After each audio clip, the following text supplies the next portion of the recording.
सुप्रभात बच्चों। हम लोगों ने भाग 4 में कक्षा 12 विषय हिंदी के काव्य खंड का पहला पाठ अयोध्या सिंह उपाध्याय हरिऔध द्वारा विरचित महाकाव्य प्रिय प्रवासिकी पवन दूतिका नामक पाठ के लगभग 10 पदों का अध्ययन कर लिया था। आज हम सब उसके आगे के पदों का अध्ययन करेंगे। प्रस्तुत काव्य है तू देखेगी जलद तन को, जा वहीं तदगता हो। होंगे लोने नयन उनके, ज्योति उत्कीर्णकारी। मुद्रा होगी वर वदन की, मूर्ति सी सौम्यता की। सीधे साधे वचन उनके, सिक्त होंगे सुधा से।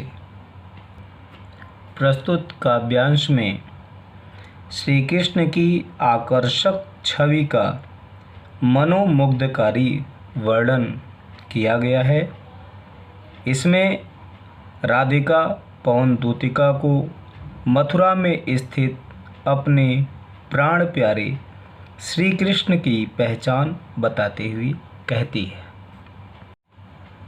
कि हे पवन दूतिका, तू देखेगी जलद तन को, जा वहीं तदगता हो।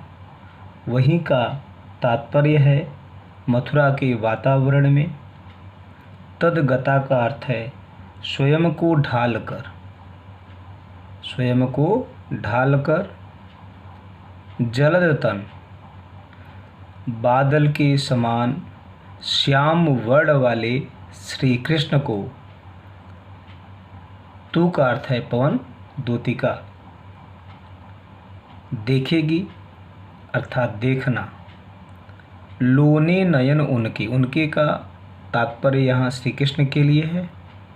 लोने का अर्थ है सुंदर, नयन का अर्थ है नेत्र, ज्योति का अर्थ है प्रकाश, उत्कीर्णकारी का अर्थ है बिखेरना। राधिका पवन दूतिका से कहती है हे पवन दूतिका, वहीं मथुरा के वातावरण में स्वयं को ढालकर, मथुरा के वातावरण में स्वयं को ढालकर जब तू बादल के समान श्याम वर्ण वाले श्री कृष्ण को देखेगी तो उनके सुंदर नेत्र, उनके सुंदर नेत्र तुझे प्रकाश बिखेरते हुए दिखाई देंगे। हे पवन, मथुरा के वातावरण में स्वयं को ढालकर जब तू बादल के समान श्याम वर्ण वाले श्री कृष्ण को देखेगी तो उनके सुंदर नेत्र तुझे प्रकाश बिखेरते हुए दिखाई देंगे। श्री कृष्ण की अन्य पहचान बतलाते हुए राधिका पवन दूतिका से कहती है कि हे पवन दूतिका, वर वदन की, वर का तात्पर्य है श्रेष्ठ, वदन का अर्थ है मुख, मूर्ति सी, मूर्ति के समान, सौम्यता का अर्थ है सौम्य। हे पवन दूतिका, वर वदन की, उनके श्रेष्ठ मुख की भावभंगिमा तुझे किसी भव्य मूर्ति की सौम्य मुख मुद्रा के समान दिखाई देंगी। हे पवन दूतिका, उनके अर्थात श्री कृष्ण के श्रेष्ठ मुख की भावभंगिमा तुझे किसी भव्य मूर्ति की सौम्य मुख मुद्रा के समान दिखाई देंगी। इतना ही नहीं, उनके सीधे साधे वचन, उनके का तात्पर्य श्री कृष्ण के लिए है। उनके सीधे साधे वचन अर्थात जब तू श्री कृष्ण के सीधे साधे वचनों को सुनेगी तो उनके सीधे साधे वचन सिक्त होंगे सुधा से। सुधा का तात्पर्य है अमृत। किसका अमृत? प्रेम की अमृत। किसका अमृत? प्रेम की अमृत। सिक्त का अर्थ है सींचना। जब तू उनके सीधे साधे वचन को सुनेगी तो उनके सीधे साधे वचन तुझे प्रेम के अमृत से, किसके अमृत से? प्रेम के अमृत से सिंचे हुए प्रतीत होंगे। जब तू उनके सीधे साधे वचन को सुनेगी तो उनके सीधे साधे वचन प्रेम की अमृत से सिंचे हुए प्रतीत होंगे। प्रस्तुत काव्यांश में काव्यगत सौंदर्य है भाषा खड़ी बोली, शैली प्रबंधात्मक शैली, रस वियोग श्रृंगार, छंद मंदाक्रांता छंद, अलंकार उपमा अलंकार, शब्द शक्ति अभिधा, गुण प्रसाद गुण का प्रयोग किया गया है। अगला काव्य है नीले फूले कमल दलसी गात की श्यामता है, पीला प्यारा वसन कटी में पहनते हैं फबीला, छुटी काली अलख मुख की कांति को है बढ़ाती, सद वस्त्रों में नवल तन की फूटती सी प्रभा है।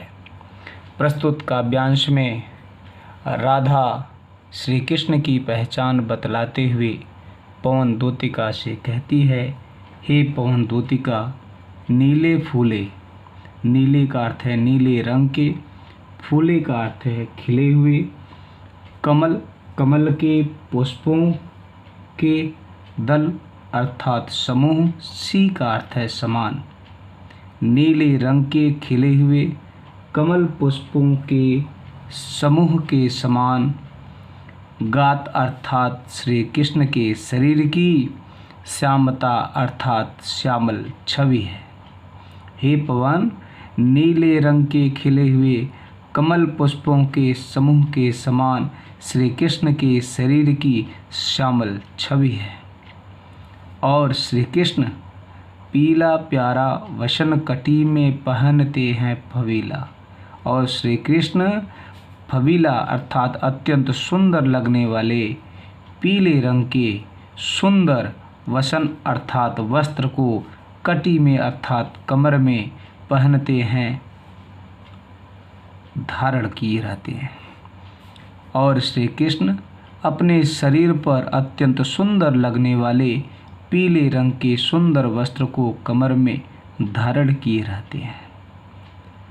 छुटी काली अलख मुख की कांति को है बढ़ाती, छुटी अर्थात उनके माथे पर छुटी हुई या लटकती हुई, काली अर्थात काले रंग के बालों की एक लट, अलग का अर्थ है बालों की एक लट, मुख की कांति को, कांति अर्थात शोभा को, उनके मुख की शोभा को बढ़ाती रहती है। और उनके माथे पर छुटी हुई या लटकते हुए काले रंग के बालों की एक लट उनके मुख की, किनके मुख की? श्री कृष्ण के मुख की शोभा को बढ़ाती रहती है।